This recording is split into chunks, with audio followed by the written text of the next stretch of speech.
Hi friends, Hyderabad ஸ்டைலில் பன்னீர் gravy செஞ்சுக்கலாம்.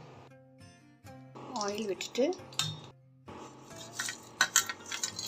சோம்பு, ஏலக்காய், பட்டை சேர்த்துக்கலாம்.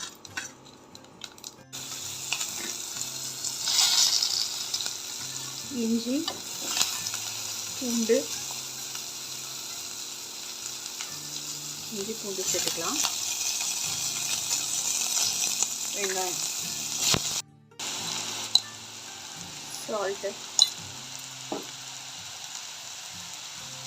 மிளகாய் பொடி, தனியா பொடி, காஷ்மீரி மிளகாய் பொடி, மஞ்சள் பொடி. பேனில் ஆயில் விட்டுட்டு கொஞ்சம் மிளகாய்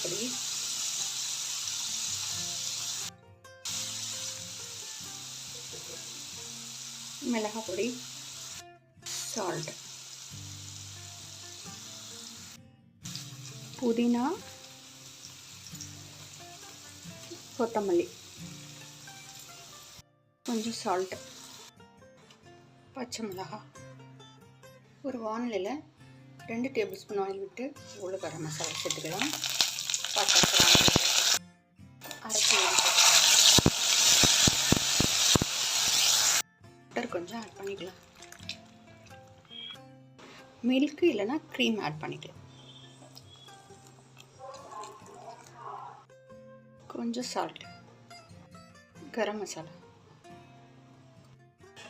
பன்னீரை ஆட் பண்ணிக்கலாம்.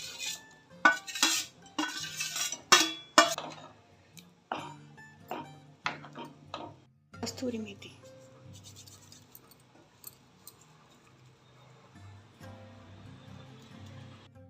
சூப்பராக பன்னீர் கிரேவி ஹைதராபாத் ஸ்டைலில் ரெடி ஆகிடுச்சு. நீங்கள் நம்ம ட்ரை பண்ணி பாருங்கள். பூரி, சப்பாத்தி எல்லாத்துக்குமே சூப்பராக இருக்கும்.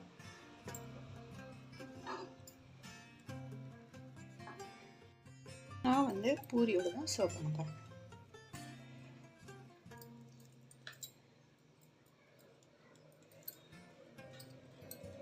அவ்வளோதான் ஃப்ரெண்ட்ஸ், சூப்பராக அருமையாக ரெடி ஆகிடுச்சு. நீங்கள் ஃப்ரெண்ட்ஸ் சூப்பராக அருமையாக ஹைதராபாத் ஸ்டைலில் பன்னீர் கிரேவி ரெடி ஆகிடுச்சு. நீங்கள் ட்ரை பண்ணி பாருங்கள். இந்த மாதிரி சூப்பராக இருக்குது ஃப்ரெண்ட்ஸ். டேஸ்ட்டு பிடிச்சி லைக் பண்ணுங்கள், சப்ஸ்கிரைப் பண்ணுங்கள் ஃப்ரெண்ட்ஸ். நான் பூரியோடு தான் சர்வ் பண்ண போகிறேன்.